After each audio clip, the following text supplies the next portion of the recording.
এটা LPG complete. এই ধরনের গাড়ি সাধারণত এলপিজি কেউ করে না, সো এটা এলপিজি কমপ্লিট হয়েছে এবং টেস্ট ড্রাইভও ফাইনাল।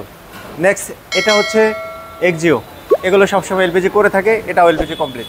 এটার পিছনের কাজ মেবি চলতেছে, আমরা পিছনটা একটু দেখি।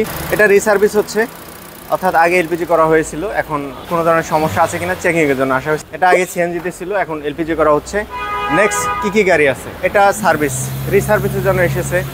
পিছনে যেটা আছে এটা কিন্তু এলপিজি করা হচ্ছে, এটা কিন্তু একেবারে নতুন গাড়ি। এই নতুন গাড়িগুলোর ক্ষেত্রে কিন্তু অবশ্যই ভালো মানের প্রোডাক্ট ইউজ করতে হবে। এটাও এলপিজি করা হয়ে গেছে, সো উপরে যে স্পেসটা থাকে এই স্পেসটা কিন্তু পুরোপুরি আছে, তাতে কোনো ধরনের সমস্যা হয়নি।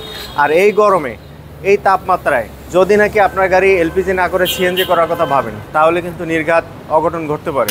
এলপিজিতে কেমন খরচ হয় এই বিষয়গুলো জানতে সরাসরি ফোন দেবেন একটি এলপিজি কনভার্সন ওয়ার্কশপে, ফোন দিয়ে বিস্তারিত জেনে নেবেন। কারণ বিভিন্ন ধরনের প্রোডাক্ট থাকে, এক এক গাড়ির জন্য এক একটা প্রোডাক্ট পারফেক্ট হয়।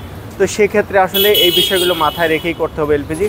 শুধু প্রোডাক্টের মান ভালো বা কোয়ালিটিফুল প্রোডাক্ট হলে কিন্তু গাড়ি ভালো চলবে বা পারফরমেন্স ভালো পাওয়া যাবে তা কিন্তু না। অবশ্যই এই জিনিসটা মাথায় রাখতে হবে যে কী গাড়িতে আপনি কোন প্রোডাক্ট ইউজ করতেছেন। হাইব্রিডের জন্য আলাদা প্রোডাক্ট, জিটাই ইঞ্জিনের জন্য আলাদা প্রোডাক্ট, টার্বো ইঞ্জিনের জন্য আলাদা প্রোডাক্ট, জিও প্রিমিয়াম এলিয়ন গাড়িগুলো থাকে এগুলোর জন্য আলাদা প্রোডাক্ট। আবার এখানে একটা হিসাব আছে যে 2015-16 মডেলের আপার মডেলের যে গাড়িগুলো এগুলোর জন্য আলাদা প্রোডাক্ট। সো এই জিনিসগুলো মাথায় রেখে একটি এলপিজি কনভার্সন ওয়ার্কশপ গাড়িগুলোকে এলপিজি কনভার্সন করে থাকে। তো এলপিজির ক্ষেত্রে অবশ্যই গুণগত মান, প্রোডাক্ট কোয়ালিটি এই জিনিসগুলো মাথায় রেখে গাড়ি এলপিজি করবেন, তাতে করে গাড়িটা ভালো থাকবে এবং গাড়িটা ভালো চলবে। আমরা একটি এলপিজি কনভার্সন ওয়ার্কশপ থেকে গাড়িগুলো দেখলাম, এগুলো হচ্ছে মর্নিং শিপের গাড়ি, সকালে যে গাড়িগুলো ছিল। তো আমরা দেখি আজকে সারাদিনে কোন গাড়িগুলো আসে আর কোন কোন গাড়িগুলো এলপিজি কনভার্সন করা হয় এবং আপনাদের কি গাড়ি, যে গাড়িটা আপনি এলপিজি করাতে চাচ্ছেন সেই গাড়ি এই গাড়িগুলোর মধ্যে থাকে কি না। তো আমাদের সকালের যে শিফটের গাড়িগুলো ছিল এই গাড়িগুলো চলে যাওয়ার পরে আমরা এখন দেখতে পাচ্ছি একটা গাড়ি আছে যেটা হচ্ছে রেগুলার, এই গাড়িগুলো সবসময় এলপিজি হয়ে থাকে। তার মধ্যে এটা হচ্ছে ফিল্ডার। আর পাশাপাশি যে গাড়িটার কথা বলবো সেটা হচ্ছে হাইব্রিড গাড়ি। হাইব্রিড গাড়ি নিয়ে অনেকেরই অনেক কল্পনা থাকে, অনেকেরই চিন্তা থাকে এলপিজিতে কোনো সমস্যা হবে কিনা। যে হাইব্রিড গাড়িটা আছে এটা হচ্ছে টয়োটা এক্সিও গাড়িটা এলপিজি করা হচ্ছে। হাইব্রিড গাড়িগুলো এমনও সাশ্রয়, তার মধ্যে যদি এলপিজি করা যায় আরও 50% লেস হয়ে যায়, সেক্ষেত্রে কিন্তু খরচ নাই বললেই চলে। তো হাইব্রিড গাড়িগুলো যারা এলপিজি করবেন, তবে কিছু কিছু হাইব্রিড গাড়ি এলপিজি না করাই ভালো। তার মধ্যে হচ্ছে পিয়াস এলপিজি করা সম্ভব না বা এলপিজি না করলে বেশি ভালো।